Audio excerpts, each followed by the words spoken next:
At our engagement party, she whispered, "I'm having second thoughts about everything." I canceled the wedding and told everyone why. Last week, she saw me at the park with my wife and daughter.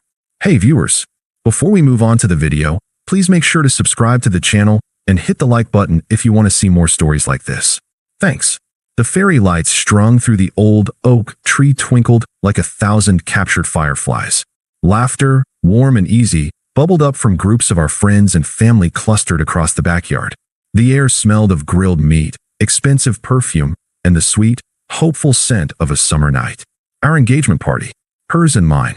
I stood by the makeshift bar, a glass of whiskey in my hand, watching her. Sarah was holding court by the fireplace, her laugh, that loud, uninhibited cackle I used to love, cutting through the murmur of the party. She looked beautiful. The emerald green dress I'd bought her for her birthday clung to her in a way that made me feel a possessive pride. This was all for us. The 5-year journey, the arguments, the compromises, all culminating in this perfect, shimmering moment. I was all in. I had been since the day I'd asked her on that rain-soaked hike up Miller's Point. The memory flashed, bright and clear against the party lights. Her, breathless and smiling, her hair plastered to her cheeks. Me, fumbling with the ring box, my hands numb from cold and nerves.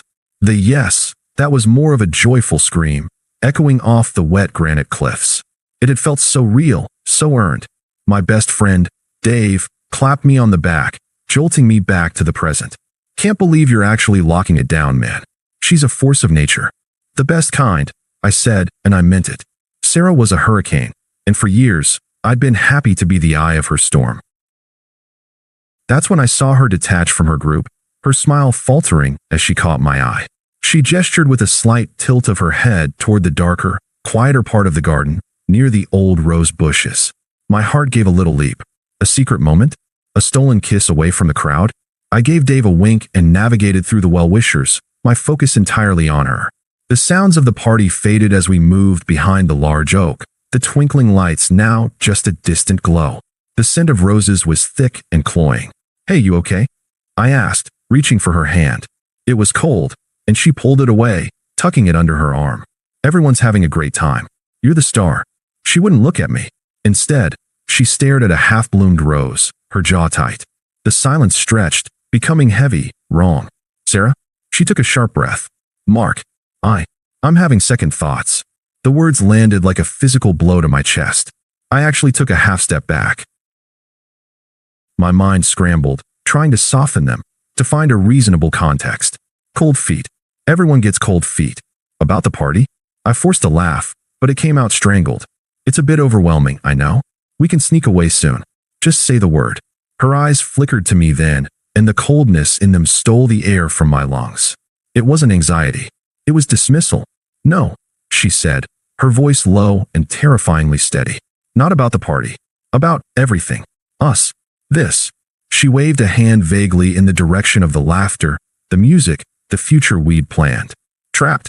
The word felt foreign and poisonous on my tongue. "Sarah, we planned this together." "What are you talking about?" She finally turned to face me fully, and there was a strange, almost smug defiance in her expression.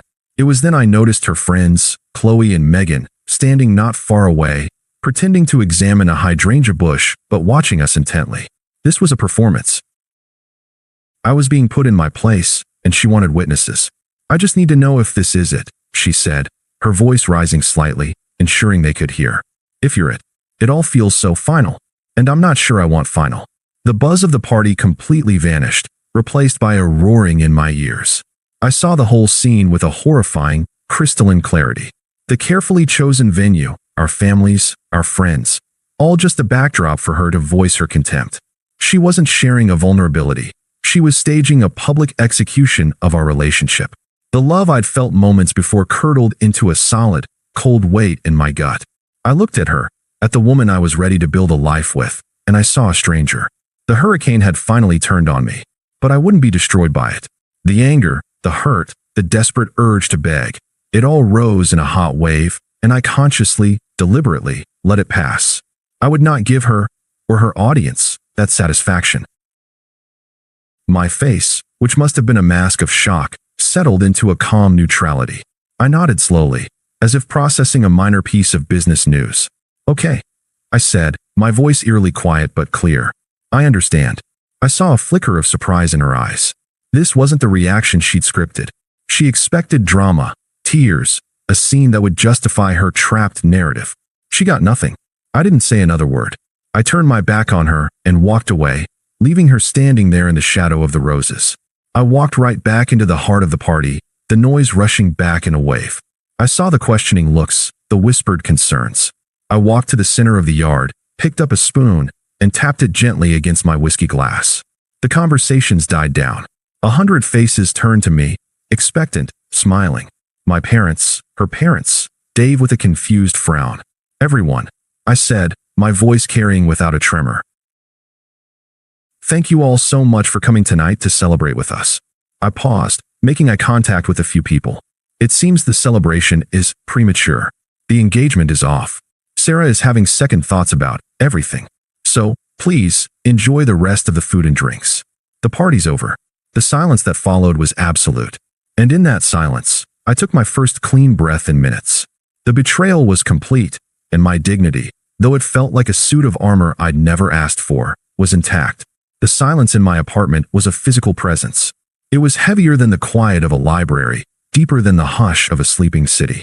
It was the silence of a future that had just been erased. The drive home from the party was a blur of streetlights and the hollow roar of the engine. I hadn't looked back. I hadn't said another word to Sarah, to her gawking friends, to my stunned parents. I just walked to my car, got in, and left. The first thing I did was take off the crisp blue button-down shirt I'd bought for the party. It felt like a costume. I dropped it on the floor, not in anger, but in a kind of numb dissociation. I stood in the middle of my living room, in a white t-shirt and my dress pants, and just breathed. The apartment, which had felt like a temporary stopgap until we bought a house, now felt cavernous and foreign. My phone started buzzing. First, it was my mom, then Dave, then a flurry of texts from numbers I didn't recognize, probably Sarah's family. I picked up the phone, my thumb hovering over the power button.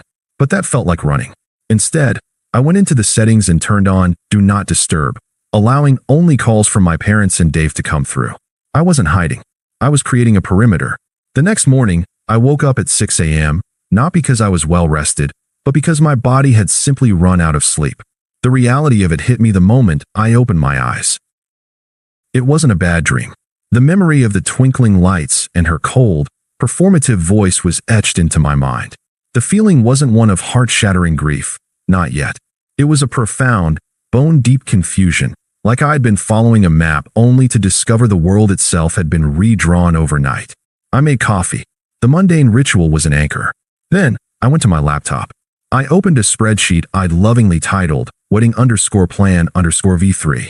I scanned the list of vendors, the Ridgewood venue, Magnolia Catering, Aria String Quartet, Premier Photography. My first call was to the venue manager, a cheerful woman named Brenda. Ridgewood Events, this is Brenda. Hi Brenda, it's Mark Evans. We have the wedding booked for October 15th. Why, hello Mark. So excited for you and Sarah.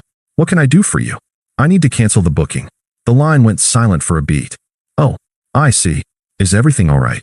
The engagement has been broken, I said, my voice flat and even. I apologize for the late notice. I understand we'll forfeit the deposit. Please consider it done. Thank you for your time. I hung up before she could offer condolences or ask prying questions. I repeated the process with the caterer, the quartet, the photographer. My script was the same with each one, polite, firm, and brutally final. The engagement has been broken. Cancel everything. Forfeit the deposit. Thank you. I was a machine, systematically dismantling the future we'd built. There was a strange, grim satisfaction in it. With every cancellation, I was taking back a piece of control. 2 days after the party, the doorbell rang. I knew it was her. I'd ignored all her texts, a chaotic mix of "we need to talk" and "you humiliated me," and she had run out of patience. I opened the door. Sarah stood there, her arms crossed. She looked tired, but there was no remorse in her eyes. Only a defensive, simmering anger. "You didn't have to cancel everything so dramatically," she said, brushing past me into the apartment. "We could have talked. You just shut down." I closed the door and leaned against it, not offering her a seat. "You told me at our engagement party, in front of everyone we know, that you felt trapped. What was there to talk about, Sarah?" I'm not a prison guard. She threw her hands up in exasperation. You're so black and white. It was a feeling, a moment of doubt. You're just proving my point that you can't handle complexity. You can't handle real, messy emotions. I just looked at her. The hypocrisy was breathtaking. My ability to handle complexity isn't the issue. Your decision to share that particular feeling at that particular moment was a message. I received it. We're done. Done? She spat the word out. Just like that? 5 years, and you're just done because of one conversation. It wasn't a conversation, I said, my voice still calm, which seemed to infuriate her more. It was a declaration. You made your choice. I'm respecting it. I was scared, she yelled, the facade cracking to reveal the panic beneath. I needed reassurance. Not for you to burn everything to the ground. You didn't need reassurance, I countered, finally pushing off the door and walking toward the kitchen. I needed to put space between us. You needed an audience. You got one. Now you have to live with the performance. I picked up my coffee mug. I think you should leave. She stared at me, her chest heaving. The man she expected, the one who would beg, who would try to logic his way back into her good graces, wasn't here. I was someone else now. Someone she couldn't manipulate. Fine, she whispered, her voice thick with tears of frustration. You're a coward. You're running away because it got hard. I didn't respond. I just took a sip of my coffee and looked out the kitchen window. After a moment, I heard the front door open and then slam shut. The silence returned, but it felt different now. It was no longer the silence of absence, but of resolution. I picked up my phone and went to my social media apps. I didn't scroll. I went directly to the settings and blocked her. On Instagram, on Facebook, everywhere. I wasn't doing it out of anger. It was a practical necessity, like canceling the wedding vendors. She was a canceled vendor in the project of my life. That afternoon, I called Dave. Hey man, I said when he answered. You free for a beer tonight? Mark? Jesus, are you okay? What the hell happened? I'll tell you tonight, I said. But I'm okay. I'm really okay. And the strange thing was, in that moment, it was true. The pain was there, a dull ache, but it was overshadowed by a profound sense of clarity. The map was gone, but the compass inside me was finally, after years of spinning, pointing true north. The world didn't end. The sun kept rising. That was the first surprise. I'd somehow expected the universe to acknowledge the cataclysm, to grind to a halt in solidarity with my shattered life. Instead, Tuesday came, and I went to work.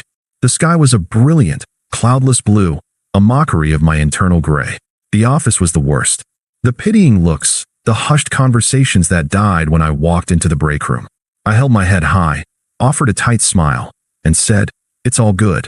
Appreciate the concern," to anyone brave enough to approach me. I became a master of deflection. I buried myself in a complex data migration project, losing myself in lines of code and system architecture. It was clean, logical, and it obeyed commands. It was the antithesis of Sarah. Weeks bled into months. The initial numbness gave way to a low-grade, constant hum of sadness, but it was a manageable hum. I started going to the gym again, not with rage, but with a quiet determination. The physical exhaustion was a welcome substitute for the emotional kind. I reconnected with friends Sarah had always subtly dismissed as too boring or not ambitious enough. They were the ones who showed up with pizza and video games, who didn't need to talk about it, who just let me be. The information about her life started to trickle in, not because I sought it out, but because our social circles, though fractured, still had overlapping threads. The updates came through Dave, who had become my reluctant, unofficial news feed. The first update came about 3 months after the party. We were watching a game at his place. So, heard from Mike, Dave said, cautiously sipping his beer. Mike was a friend who straddled both our groups. Yeah. I kept my eyes on the screen. Yeah. Said Sarah's been seeing some guy. That musician, Leo, she was always talking about before, you know. I didn't know. Leo was the free-spirited guitarist from a local band she'd followed for years. He represented everything she'd accused me of not being. Unpredictable, artistic, exciting. I just nodded. Good for her. Dave looked at me, surprised. That's it. Dude, he's a total flake. Mike said it lasted like 6 weeks. Leo ghosted her after he got a gig in Portland. I felt nothing. No schadenfreude, no vindication. It was just a data point. Sounds about right, I said, and took a sip of my beer. Past the chips. The next update was more about the fallout. Another few months later, Dave mentioned running into Chloe, Sarah's toxic lieutenant, at a bar. She was a mess, man, Dave reported, a hint of disgust in his voice. Try to give me some sob story about how Sarah's been having a rough time. Apparently, a lot of people thought the whole engagement party thing was, well, fucked up. Her friend group kinda splintered. No one wants to be around that kind of drama. I listened, my face neutral. I thought of Chloe and Megan watching from the hydrangea bush, their faces eager for the spectacle. I felt a distant pang, not for Sarah's isolation, but for the sheer waste of it all. The friendships, the trust, all sacrificed for a moment of theatrical cruelty. The final piece of karma drip came almost a year later. My mom, who still occasionally ran into Sarah's mother at the grocery store, called me one evening. I saw Carol today, she said, her tone carefully neutral. She looked tired. She mentioned Sarah? Well, she didn't get that promotion she was up for at the marketing firm. Carol said she's been distracted since everything happened. I murmured, scrolling through work emails on my laptop. The news was unsurprising. Sarah had always tied her self-worth to external validation, her job, her social status, the perceived excitement of her life. When the foundation of our relationship, the one thing that had been stable, crumbled, it was inevitable the rest would wobble. Are you okay hearing this, sweetie? Mom asked, her voice soft with concern. I'm fine, Mom, I said, and I meant it. It's just news. It doesn't have anything to do with me anymore. And that was the truth. Listening to these updates was like hearing a weather report for a country I'd no longer planned to visit. A hurricane might be hitting the coast, but I was inland, safe, and building a stronger house. The pain was a relic. The love was a memory. What I felt for Sarah now was a profound and absolute indifference. She had become a stranger, and her struggles were the struggles of a stranger. The chapter was closed. The book was on the shelf. I had new stories to write. The first attempt was almost laughable in its audacity. It had been 6 months of perfect, healing silence. I was at the gym, my phone buzzing on the bench next to me. I finished my set, wiped the sweat from my brow, and picked it up. A text from an unknown number, but the area code was familiar. Unknown number, 6:14 p.m. Hey, it's Sarah. I know I probably shouldn't be texting you, but I was just thinking about you. Hope you're doing okay. It was like a faint, distant echo from a life I'd evacuated. There was no apology, no acknowledgement of the nuclear bomb she'd dropped. Just a casual hey, as if she'd bumped into me at a coffee shop. I felt a flicker of something, not anger, not longing, but a cold disdain for the sheer lack of self-awareness. I didn't block the number. I simply deleted the message and went back to my workout. No response. The second attempt was more desperate. A year to the day after the engagement party, my phone lit up with a voicemail notification. I was in the middle of a coding session, deep in a state of flow. I almost ignored it, but something made me click play. I put it on speaker and leaned back in my chair. Her voice was thick with tears, the performance quality gone, replaced by a raw, shaky panic. Mark, it's me. God, I listened to this beep. I made the biggest mistake of my life. He was nothing. A distraction. What we had was real. It was solid. I was just scared and stupid. Please, can we just talk? Just for 5 minutes. Please. I saved the voicemail. Not out of any sentimental attachment, but as a digital trophy. A receipt for a bullet dodged. It was hard evidence of the chaos I had willingly walked away from. I felt a scientist's cold curiosity, analyzing the specimen of her regret. But I felt no urge to engage. No response. The third attempt involved a flying monkey. A week after the voicemail, my phone rang. Chloe, Sarah's chief enabler. The one who had watched from the bushes with gleeful anticipation. I almost didn't answer, but a morbid curiosity got the better of me. Mark. Her voice was sharp, accusatory from the first syllable, as if I'd been the one causing trouble. Chloe, I said, my tone flat. What can I do for you? You need to stop being so stubborn. She launched in, no pleasantries. She's a mess. A complete mess. She's sorry, okay? Are you really that heartless? You loved her once. Don't you care what this is doing to her? I leaned back, adopting the tone of a customer service agent dealing with an irrational complaint. The professional archetype. Chloe, Sarah and I are no longer in a relationship. Her emotional state is not my responsibility. It hasn't been for over a year. She's suffering.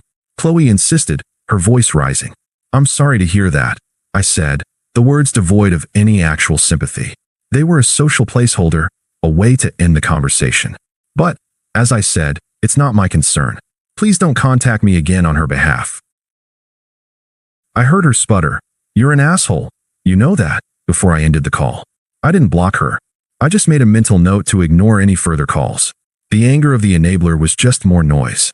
The final attempt was the one that sealed everything. It came a few nights later, a rapid-fire series of text messages that lit up my phone like a distress beacon. The angry outburst. Sarah, 11:23 p.m. Fine. Be that way. Sarah, 11:24 p.m. I see you. You were never emotionally available anyway. You were a robot then, and you're a robot now. Sarah, 11:25 p.m. You're probably still alone and bitter in that sterile apartment. You never knew how to live. Sarah, 11:26 p.m. I'm better off without you. I was right to leave. You're a black hole. I read them in order, each one a layer peeled back to reveal the true, rotting core. The tears and pleas were gone. This was the real Sarah, the one I'd seen a glimpse of in the garden. The one who, when denied what she wanted, turned venomous. She wasn't sorry for what she'd done.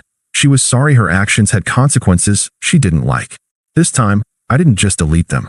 I didn't save them. I took a screenshot. It was the final piece of evidence I needed, the confirmation that my calm exit had been the only sane response. The woman was a tempest of blame and entitlement. There was no there to miss, to mourn. The last ghost of what I thought we had was finally laid to rest. I placed my phone face down on the nightstand. The room was quiet. The only sound was my own steady breathing. There was no anger, no hurt, not even pity. There was just a profound, peaceful silence. The attempts at reconciliation were over. She had shown me everything I needed to see. The door was not just closed, it was bricked over. The park on a Saturday morning was our sanctuary. It had been mine long before, and now it was ours. The sunlight dappled through the old oak trees, and the air was filled with the shrieks and laughter of children. I pushed the baby swing in a gentle, rhythmic arc, my heart feeling so full I thought it might burst.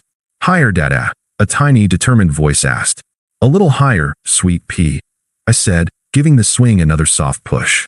My daughter, Ellie, giggled, her curls bouncing under her sun hat. From a nearby bench, my wife, Lena, watched us, a book open but forgotten in her lap, a soft smile playing on her lips. She caught my eye and winked. This was everything. The quiet, solid happiness I hadn't even known to dream of after the bomb Sarah had dropped on my life. It wasn't a frantic, dramatic passion. It was a deep, steady current of joy. I lifted Ellie from the swing, and she immediately wrapped her arms around my neck, burying her face in my shoulder with a contented sigh. I breathed in the scent of baby shampoo and sunshine. This was my life now. It was real in a way the previous one, with its performative parties and constant need for external validation, never had been. That's when I felt it, the unmistakable prickle of being watched. It was a cold spot on the warm day. I looked up, scanning the perimeter of the playground, and I saw her. Sarah was frozen on the gravel path, about 20 yards away, holding a takeaway coffee cup. She looked diminished. Her shoulders were hunched, and there were lines of weariness around her eyes that even the distance couldn't hide. She was alone.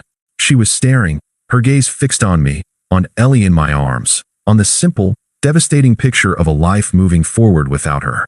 For a long moment, we just looked at each other. The past 2 years telescoped into that single, silent point of contact. The fairy lights, the cruel whisper, the slammed door, the desperate texts, it all flashed by in an instant, leaving no mark. She took a hesitant step forward, then another, until she was standing just a few feet away. The scent of her perfume, the same one she'd worn that night, briefly cut through the park air, a ghost from a haunted house I'd moved out of long ago. "Mark." "Hi," she said, her voice trembling slightly. It was thinner than I remembered. I gave a polite, distant smile, the kind you'd give a vague acquaintance. "Sarah." I continued to gently sway, holding Ellie, who was now peeking shyly at the stranger. She swallowed hard, her eyes darting from my face to the wedding band on my left hand, then to Ellie. She's beautiful," she managed, the words sounding like they were being dragged over gravel. I heard you got married. Congratulations." "Thank you," I said, my voice even. I turned my attention fully back to my daughter. "Okay, adventure girl, all done with the swings? Ready to see Mama?" Lena was already walking toward us, her expression warm but curious.